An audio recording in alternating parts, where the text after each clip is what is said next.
Ces parterres d'hommes composés de religieux, corps diplomatiques, représentants des organisations internationales, honorables conseillers, classes politiques, sociétés civiles, autorités gouvernementales et autres couches sociales se retrouvent autour du président du Conseil national de la transition dans la perspective de la présentation officielle de l'avant-projet de la nouvelle constitution aux acteurs de la vie nationale. À l'hémicycle du Palais du Peuple, cette rencontre a débuté par l'observation d'une minute de silence pour les martyrs, puis la chanson de l'hymne national Liberté, avant ce discours de Dr Dansa Kourma, sous la respectabilité du général des corps d'armée, Mamadi Doumbouya, président de la République de Guinée. Une constitution doit refléter et répondre aux préoccupations du peuple. Elle doit être élaborée en tenant compte de l'histoire du pays, des réalités actuelles et des aspirations futures. Cela signifie qu'elle doit être un document vivant, évolutif et adaptable aux besoins du changement de la société. Mais pas à n'importe quel prix, pas à n'importe quelle condition. Une constitution, c'est aussi un équilibre entre liberté et autorité. Une constitution doit trouver le juste milieu entre garantir les libertés individuelles et maintenir l'autorité nécessaire pour assurer l'ordre et la stabilité. Cet équilibre est essentiel pour éviter les abus de pouvoir tout en permettant une gouvernance efficace. Les libertés civiles doivent être protégées tout en garantissant que l'autorité politique puisse agir de manière décisive, juste et équitable.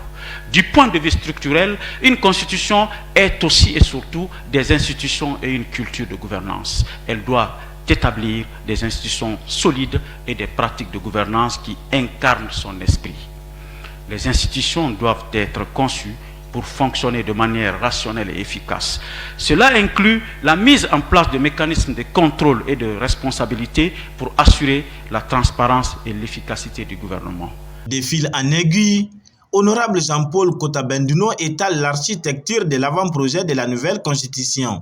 Le présent avant-projet de constitution comprend 205 articles. Il est constitué d'un préambule et structuré en 3 parties.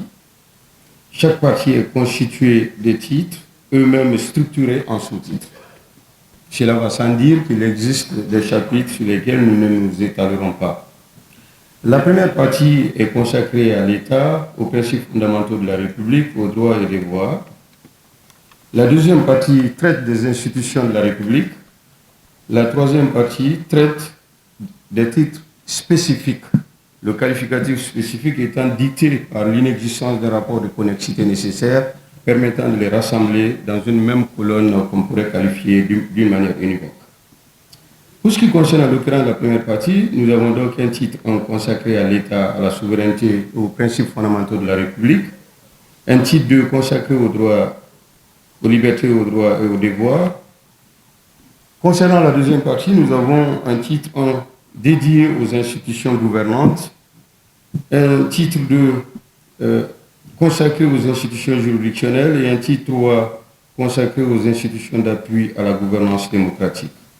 Et enfin, pour ce qui concerne la troisième partie intitulée titre spécifique, nous avons un titre 1 consacré à l'administration publique, un titre 2 qui se rapporte à l'organisation territoriale, un titre 3 afférent aux forces de défense et de sécurité, un titre 4 qui traite des traités, conventions et accords internationaux, un titre 5 qui se rapporte à la révision de la Constitution, un titre 6 qui traite des dispositions finales.